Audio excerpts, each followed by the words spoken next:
Hello, everybody. Today we have with us an AI research expert dabbling in medtech and also an amateur poet. I'm very happy to have with us Prashant Sharma. Let's listen to him. Over to you, Prashant. Thank you so much, Subodhji, and hello everyone. So I'm Prashant, currently working as an AI research engineer in Biomy Inc., based out of Tokyo, Japan, where my primary focus is to work on developing artificial intelligence methods for precision medicine.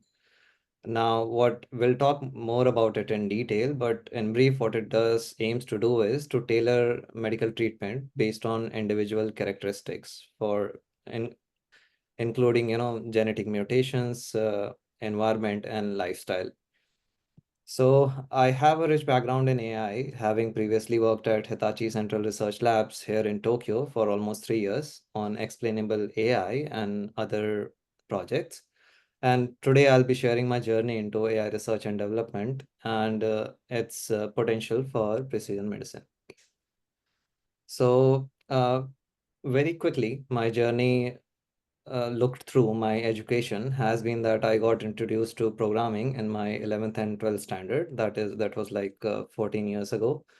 And instead of quantitative, the qualitative question which excited me about computer science was that uh, so it was not that how much money I'll get out of computer science. It was more like, can I imagine myself spending all my life sitting in front of a computer and still be excited about working with a computer? So this was the question that I asked myself in my school. And while working on a class project, I came across this answer that yes, it is possible for me to work with a computer for the rest of my life. So I did my bachelor's in computer science and engineering, and from a state government college out of Uttar Pradesh, and then went on to do my master's in computer science and engineering as a research assistant from IIT Bombay, where I got to spend 3 years of my time. Now, post that, I was hired by Hitachi Central Research Labs to work here in Tokyo as an AI researcher. And I got this opportunity because of my master's thesis, which was in explainable AI. So, in brief, the motivation, how it is related to medical field is that I have been interested in developing technologies for the maximum impact, and the questions that interested me was that the maximum impact that I can have is applying and building technologies for healthcare. So even my bachelor's thesis project was applying AI methods for mammogram images. And even before my master's thesis, I got to know about a failed deal, so to speak, for applying AI for cancer research. And this was a big research institution out of India. And ignoring the human speculative aspects to it, when I asked myself what could be the technical challenges which would have led to this failure, I came across two themes. One was that we don't trust these AI models as much to trust their decisions in such critical fields. So that's how I chose my master's thesis topic in explainable AI. So I got to work on that as a researcher in Hitachi Central Research Labs. And after working for almost 3 years, I am currently using all this experience to work as an AI research engineer at this young startup based out of Japan in developing AI methodologies for analyzing cancer and other complex data. So just as a quick overview in terms of AI and precision medicine. So, for someone who might not know, let's first get a sense of what is the difference between a normal medicine or precision medicine. So, we understand that we take medicines when our bodies are ill with certain diseases. So, let's say someone having a fever or a cough might pop a pill of paracetamol or something or the else, and that medicine is pretty much general with respect to whoever is taking it. Obviously, we have dosages differences between who is taking it, such as a baby or an adult, but more or less the chemical composition, etc., does not change.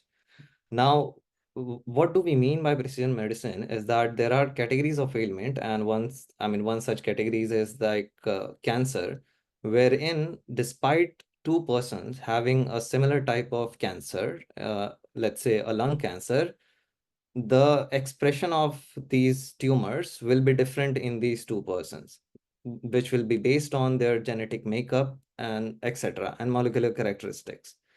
So what ends up happening is, because cancer is still, we are finding cure because of this complexity, is that when treating these problems using drugs, we need to design these drugs to suit individual patients. Now, that requires analyzing the tumor which has expressed in the person's body, as well as information related to the environment, history, etc. So, that's what precision medicine aims to do. It is a personalized approach to healthcare, which tailors this medical treatment with respect to these individual characteristics. We need to keep in mind that it is not for every small thing that our bodies go through, but more like complicated diseases such as cancer. So yeah, it customizes based on genetic makeup, environment, lifestyle that we have already talked of, and it improves diagnosis because what is happening for cancer research is that after the biopsy happens, what happens is that these tissues which are obtained out of a patient, they are injected with some chemicals to have different coloration to these tissues. And now these tissues are scanned using large devices uh, to obtain the digital image, which in itself is a process, because these are scanned on various resolutions. Usually the data is large in size, and yeah, we are using advanced imaging techniques to obtain these. So that happens. And now using this, the analysis is to be performed by the pathologist or clinicians for analyzing these images. Pardon me. So what where we come in place in my current company is that after these digital imaging has been done from the biopsies that are obtained, we provide products for analyzing, which are powered by AI methods for analyzing these tumor environment, which is of various categories. I will talk more about it in detail. Uh, okay. So in fact, I can take it right away. So just as an example, what ends up happening is that once the digital imaging has been done, and in the tissue we need to locate where the tumor is. Now the tumor will have its own composition in terms of different tumor types and phenotypes in the tumor environment. So for example, uh, one of the key products, what it does is that when these images are uploaded to the platform of the current company, it gives these computational tools for these analysis. So different regions of these digital images are colored differently for the pathologist to speed up their analysis, as well as minute things such as how the cell-cell interaction will unfold based on these digital images is something which is computationally modeled using, let's say, graph algorithms, which I have worked on, for example. So different categories are, analyzing the genetic mutation, the tumor area and distribution of different types, and what is the heterogeneity of these tumors.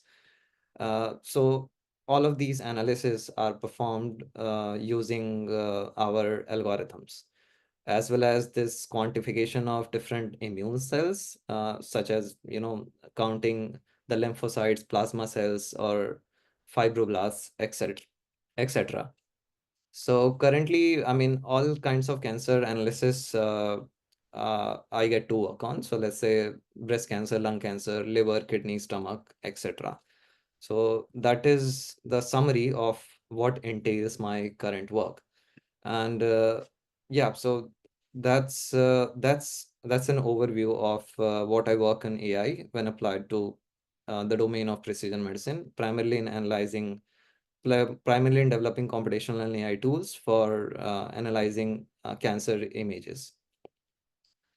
So, just as a background, I think that so there are some key experiences which have led me to do this. As I talked earlier, my topic of explainable AI was again motivated because out of a failed application of AI in cancer analysis back in India.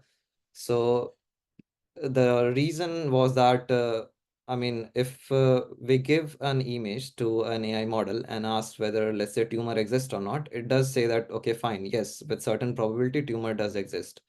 But how do we make sure that the human in the loop, which is either could be pathologist or doctor, they get to trust the system until unless they get to interact with the AI system and get a sense of that they can trust the predictions. Now, computationally, we can model it as despite just saying that there's a tumor in the image, we also say that here the tumor is located, here's what it's like. So the AI is seeing similar to what a doctor would have said. So if a doctor is looking, let's say a chest X-ray and says that someone has tuberculosis, and the patients ask the doctor that why do you say so, that they can point to the specific region of that X-ray and can say that this region looks abnormal compared to other regions, and that is why we and obviously test results are also there. So that is something that the initial explainability efforts of AI systems were modeled like this.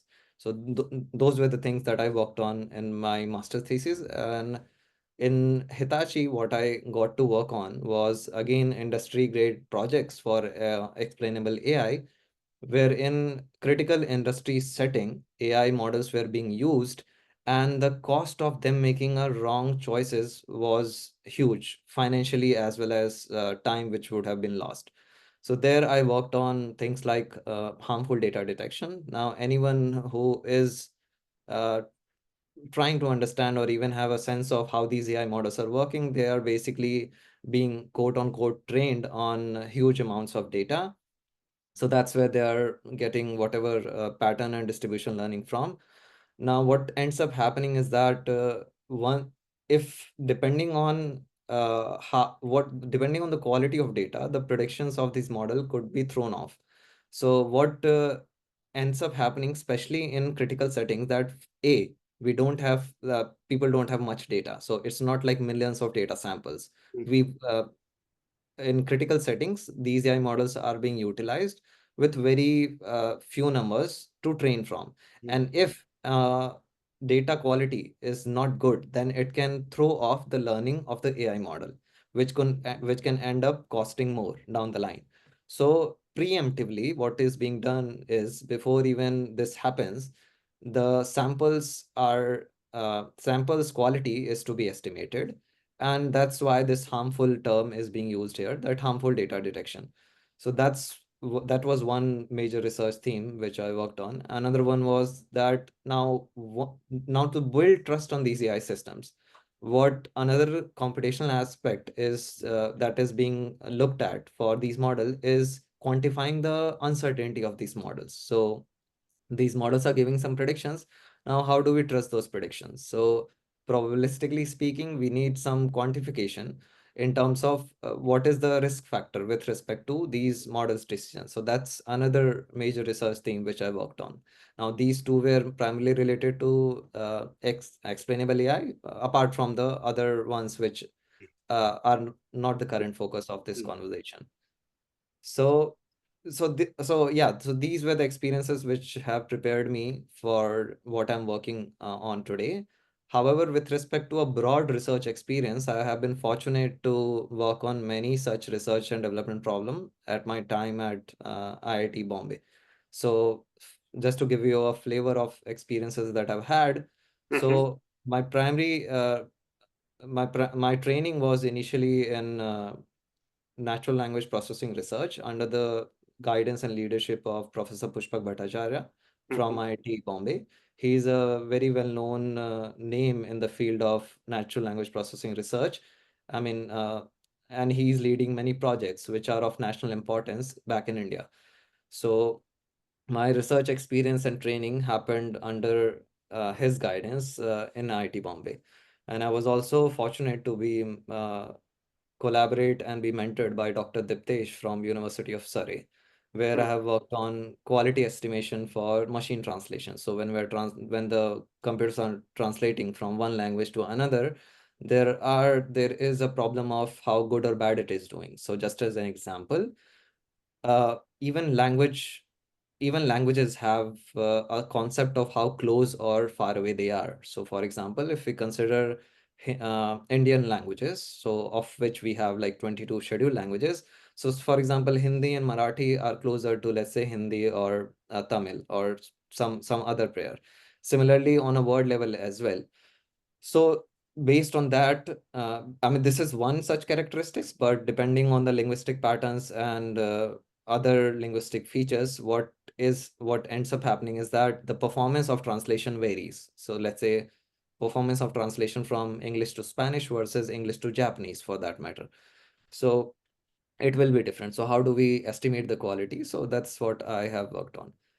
Also, I care a lot about how someone can, learn better. That has been one of my focus since my school days. But yeah, so when I got to learn some things, I try my best to uh, share my knowledge. And in that attempt, what I have done is, while still being a student, and this was during COVID times, one of the collaborative initiative was started by Professor Amit Sethi from IIT Bombay for to teach AI methods to students all across India. And so I was part of teaching many topics in this initiative, as well as I was one of the co-lead instructor for a software foundation labs course, which is a certified course distributed by Professor Kavi Arya's lab, again out of IIT Bombay. But this is course is open to students and professionals all across the country. So I was a co-lead instructor, one out of two for software foundation lab course. So that's something that I have tried to contribute to.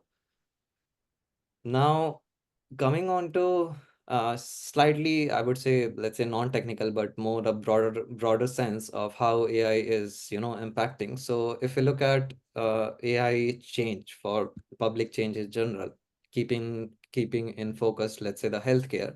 mm, So we so I mean it's not a question of if, but it's like by how much. But so AI has a massive potential to drive this significant change in public with respect to healthcare, which is the domain that I'm talking of. So AI driven diagnostic tools mm, can help to be deployed in rural areas where access to specialists is limited and ensure a timely and accurate diagnosis. However, it is also important, especially when you're talking of application of AI in healthcare, that we should consider the ethical considerations such as data privacy and algorithmic bias to ensure that these technologies are of benefit, not of detriment. So yeah, that has been my goal, and obviously at my current company as well, we are committed to developing such AI systems. Now, just a very little segue because we are talking of AI so much. With respect to again public change, the concern that keeps on being talked of, and I got to be part of such conversation with my friends as well, that impacts of AI on jobs. Okay, so even people who are working in technical field, they are uncertain of how their jobs will be affected by AI. So it is not a secret that AI won't be part of job. So whatever job anyone is doing, either teaching, painting, writing, writing, AI is associated now with that job category. So it's not like someone is working without any AI tool mm, and they are relevant. So that's not the case anymore. However, that being said, what one is to realize is that AI, I mean, insofar, apart from automating some very limited use cases, I would say, despite all the noise that we get to see, it is yet to replace a human. Okay, so AI will be working with humans. So Mm, whatever anyone is working with, they will be working with AI, and AI will need humans in the loop to be fruitful to any organization anyone is part of. And on a slightly subjective side, it's like, I mean, people do talk that, okay, fine, AI can create images. So, I mean, artists are to be replaced. And, but one thing to realize is that whatever pattern anyone is learning from. So, for example, people can now use AI apps to, let's say, rendition their photos into that of how Picasso used to paint. That is mm, fine. But what one is to realize is that the AI learned to rendition the photo because Picasso created the paintings, such paintings right. in the first place, right? So that is what. So anyone who is aspiring to be a good artist, I mean, they won't be replaced by AI. Yes, uh, for any uh, for any class project, that's fine. But reaching the heights of any particular field, that I mean, AI is not there yet, and heights is still a far away thing. I mean, so consider teaching, for example. So yes, I mean, AI would be a part of the teaching pipeline, yes, but it cannot replace teachers insofar, because your teaching involves a lot more than just memorizing and giving answers. It's like 10 students understanding each of them differently, and then guiding them through understanding of a concept. So that's what. So those are my thoughts on AI on jobs. So yeah, going forward, it's like with respect to healthcare, definitely AI has to play a crucial role. And I mean, some of the things which are very obvious is that with things like wearable technology, etc., people are employing these methods to monitor patients' health in real time and predict a potential risk. All that is fine, but again, because of my background in explainable AI, as well as some points that I mentioned, some ethical and algorithmic bias considerations are to be understood before employing these products. Yeah, because otherwise, yeah, it can do more harm than good. So yeah, so we need to take a proactive approach for improving good outcomes by reducing bad costs. So that is what. And yeah, so I believe I could quickly go through these aspects. So Yeah, let's I'll do it. be happy to take any questions. Yeah, Okay, Prashant, thank you so much. It's very, very informative and very well explained of what you are doing. Um, I do want to talk about the technical parts of sure. what you said, chit chat about it. But first, Right. tell us, how is it to work in Japan? How to Yeah. live and work, how to live and work in Japan? What strikes you? Uh, yeah, sure. So it's my fourth year in Japan. So I came to Japan in December 2020. So yeah, coming to Japan, I think all that we hear of Japan, and I think I have a different, not different, but less talked take on why Japan is the way it is, why people are the way they are. So I think there's a value in learning from difficulties and chaos, and naturally, where Japan is placed geographically, it experienced a lot of earthquakes. So even historically, that permeates into all the structures that they work on, physically speaking. And they have, I mean, from the buildings to the trains to the bridges, everything they have taken in account, considering this constraint that they have. And that is why the precision to which Japanese people go in terms of building something is higher than someone who had not been exposed to these constraints. Let's say, I mean, we in India also are more or less geographically blessed that we don't experience those many earthquakes. So that is why, I mean, one can build a house and not worry about earthquakes. That's fine. But if and when it hits, uh, there is a lot of damage. Hmm, That's, I think, happened a couple of times when there was an earthquake in Nepal, etc.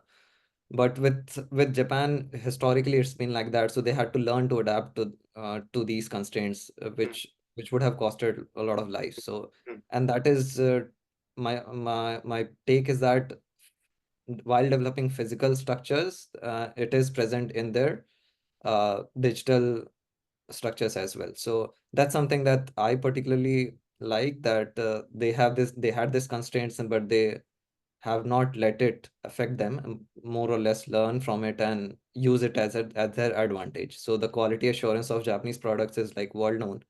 So it's coming from somewhere. Yeah, So where even they cannot afford, let's say, a 0.1% error, right? 0.01% error. So yeah. they cannot do that.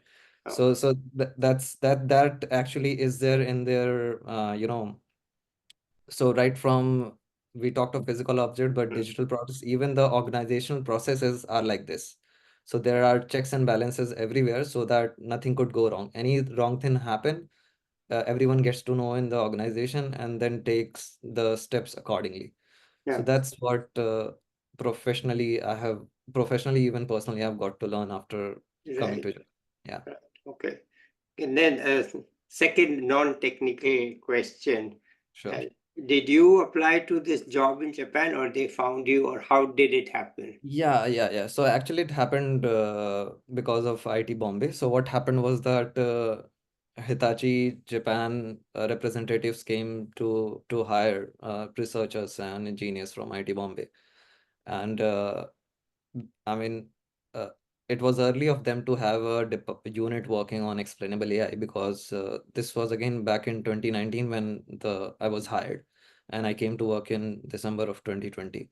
But the point is that at that time, I mean, at least I was working in explainable AI for my thesis, but I was not aware that barring the few big names of technology tech in the world, how many of them could afford business money on this niche field. But apparently here in Japan, they are working on every state of the art research themes.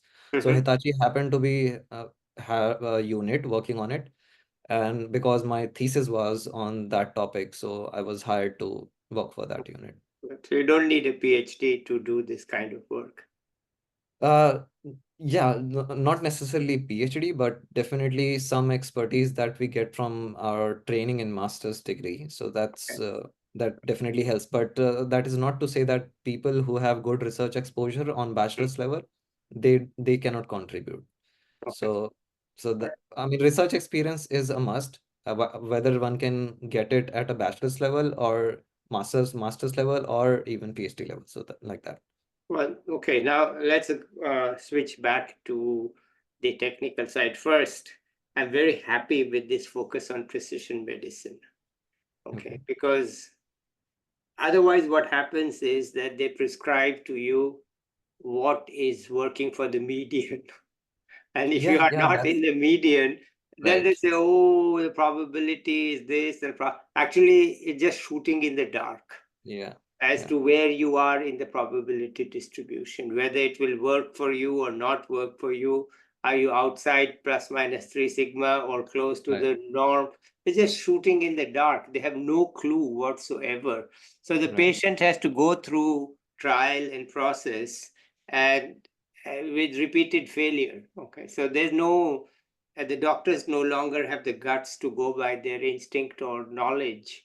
They go by the central tendency of this medicine in a sample of 10,000. Yes, And then sure. there is a central tendency, but there's a standard deviation.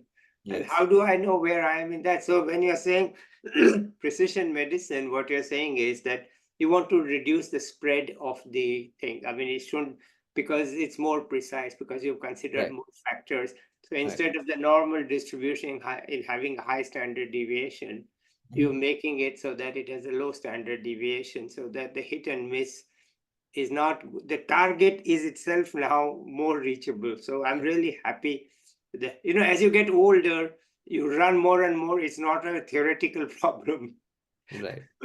It's a practical problem, right? Like, Yes, look, what is the dosage I take? Which medicine do I take? And you find that if you have some training in statistics, you realize that the doctors are just playing a game of trial and error. They really don't yeah, know. And if you are close to them and you ask them, do you know? They say, no. we, we are right. just going by, the healthcare guidelines, which really just reflect the central tendency in large samples. Yes. So I'm really glad that we are moving towards precision medicine in some way, and Yeah. that you are part of it, and you have explained it so well that, and of course, as you explained to us, that if you have garbage data which is used to train AI, then you're going Yeah. to get garbage Yeah. results, right? Yeah. Sure. They're, Sure. they're just old garbage in, garbage out. Garbage out. Yeah. Now, no matter what you put into it, whether it is AI or something else, so long as the input data is not good or is biased or is skewed. Yeah. If you're going Yeah. to train the AI only on men and then you apply the results to women, you might miss quite a bit. Okay, Yeah. that's very Sure. good. That's just my take. That I'm very happy that there's some work on it, and the precision in reading the medical images. Right? What Yeah. exactly does it mean? Uh, Especially useful if you are in a small hospital somewhere, and then they can take the image, but they may not have the pathologist or somebody of high quality. Then you Right. can just put it into the system and it comes back with options as to, Right. okay, it's very good. I'm happy. But you are also an amateur poet, so let's talk about that. Okay. So we are switching gears to. Yeah, we are Yeah. switching gears, the human Okay. side. Okay. Sure. Sure. Sure. Sure. Sure. Uh, Yeah. I mean, I think this will be my first time talking about my poetry, but like, okay, sure. Okay. So first of all, I would like to take this Say, what opportunity. inspired you to write it? When did you start? Yeah. Yeah. So I was coming to that. Thank you for Yeah, the question, yeah. Subhoji. So actually, I think the inspiration goes to my. Okay, so going back to my schooling was done from Kendriya Vidyalaya, which is central schools in India. So I mean, when I look back to my schooling, so whenever someone asks me why do I do poetry, I think very, I put some thought and realized that actually it was an influence of my Hindi teacher back in ninth standard. And Wow. I'll talk about, I mean, so I'll like to pay my respects to uh, our Hindi teacher Chaturvedi sir from Kendriya Vidyalaya, Gorakhpur. So yeah, I'll talk about him. So the two teachers which have influenced my schooling were Chaturvedi sir, who was my Hindi language teacher in ninth standard, and another one was Anita Mudgal ma'am, who was our arts teacher in seventh standard. So she influenced me in seventh standard. I mean, I do a bit of portraits as well. And Chaturvedi sir influenced me in ninth standard. So I think what he used to do, I mean, okay, so one has to realize that growing up in India, we have a bias for, let's say, English language. And no doubt that because I have been studying in English medium, I had my bias. And it was the time that I did not used to like taking test in Hindi. I was very happy that after ninth standard, I won't be required to study Hindi. Okay. But that's the genius of a teacher like Chaturvedi sir. Like even though I was a guy in ninth standard who did not wanted to take tests in Hindi, not write Hindi, not continue in Hindi, anything in Hindi, it was his passion for the language and the expression through this language, which kind of left an imprint on my mind. And whenever I would come across any art form in this language, it affected me. And after a point, I could express myself in this language. So yeah, so that's how. So, I mean, I remember this incident from Chaturvedi sir that, I mean, he used to come to class and he won't let us open our books, okay? Because he had whatever chapter he used to teach, we won't be required to, just open books all the time and then refer what he's saying to the book. It will be like a story conveyed by him, and we are part of that story. And only, I think in the whole year, only very few times that you can count on your fingers, he would have referred for some words uh, to be looked into the book. Otherwise, he will just conveying a story, taking us through with him, and we will be engrossed. And it happened one time that his lecture used to be just before lunch break. So while we are part of a story, I mean, lunch break would start, but still not any of us would, get up from the seats because we are part of, his story now. So I mean, yeah, that was my experience with Chaturvedi sir. So yeah, that's how I actually, my history with the language, my initial motivation, then after him, my motivation. Then I think somewhere in my bachelor's degree, I got to a point that I I mean, because I had this training from my teacher, I wanted to peel off the layers of what is being communicated in the language. And after a point, I realized that I can also communicate something. So that's how it all happened for me. Sorry, Roji, we cannot hear you. You're Have you mute. published it anywhere, or it's just personal for you? Okay, so I haven't really published it. Some of it is on, I mean, I think couple of them are on Instagram, but I haven't posted it on my blog, so Oh, not yet. okay, Yeah, all right, fine. But the talent is there. a bit, yeah. And Still, I'm still, so glad you told the story of Chaturvedi sir, because, in India, we still have such teachers. yes, This, yes, I mean, they just grip the students, yeah, and they true, leave the mark. And I've heard it again and again. By now I've talked to 500 young people or right, listened to them, and you hear this story again and again. So there was this one teacher, yeah, and they just gripped us. And lunch, yes, no lunch, it doesn't matter. We have to listen.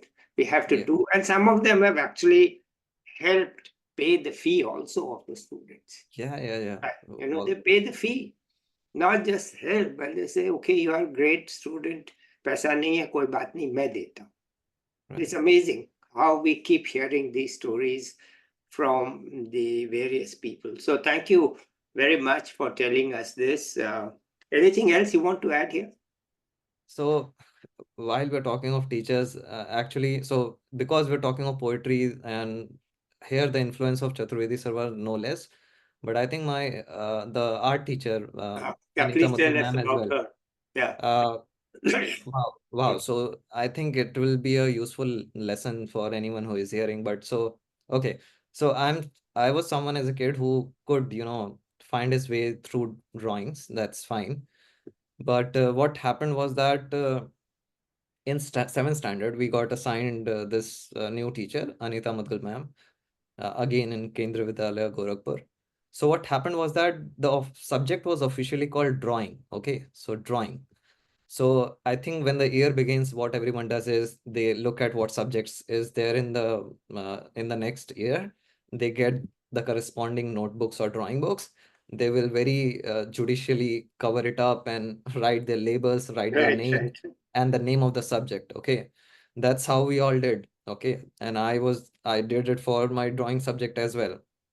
We go to the first class and there she comes, asks all of us that, yeah, I believe it was in Hindi that, बच्चों कौन सी class है ये? So everyone was like drawing, okay. And what she made us do was that, so the first thing that she told us was that please, cross off the name of the subject, which is drawing. She made us cross it off and then told us that we are not going to study drawing, we are going to study art. Okay. So instead of drawing, write art. Uh, And it was not just a verbal change that she did to us. She went on to explain what art means. So it's like when you're looking at a green color, understand where the color is coming from, yeah, understand the psychology of the color. In yeah, seventh standard, she told us that the ads that you see on television of, let's say, a green tea, or, I mean, yeah, in India, we are used to tea. So a tea ad that you're looking in the screen, notice that because the packaged is related to nature, when you're looking at the clothes of the people who are part of that ad, there is green color, there is yeah, white color. Okay, yeah, it is part of psychology of the product. yeah. So it was like a wow thing for a seventh standard me that okay, fine. It's not that you place one object in the center of the table and everyone is drawing that particular thing. So I mean, giving the context of what we are learning Mm, at a higher and practical level was yeah, something that this our art teacher did, yeah. and it was not just that. I mean, how a teacher evaluates. So that's what again I learned from Anita Mudgal ma'am. So what she used to do was that, of course, for a subject, people's capability, students' capabilities could vary. So one thing, another thing which is highlight of her is that I never remember her giving anyone. So people usually categorize in grading, right? Look, so good, better, best, excellent. So good, very good, etc. But I have never seen her give anyone else anything less than excellent. So even if someone, let's say, is struggling with an artistic expression, she will still give them excellent, no less. I mean, I was decently good. I will still see myself being graded as excellent. But even someone who is still struggling, they will be graded as excellent as well. And she will make it a point to tell them that because you put in so much effort. Right. Okay, so she was really training the mindset of the person, student, that it is the effort that I am rewarding, not the outcome. Hmm. So yeah, it was again great Wonderful. learning from Yeah, Anita it's Malik. great to have such teachers. Really, it is a very, very useful thing. Okay. Anything else you want to add here? No, I think, yeah, I could share my learnings for my two teachers. Yeah. Okay, fine. All right. So thank you, Prashant, so much. Very, very interesting and lively explanation, and we understood a lot. I'll be back with another young person or an expert or a young expert soon. Bye till then.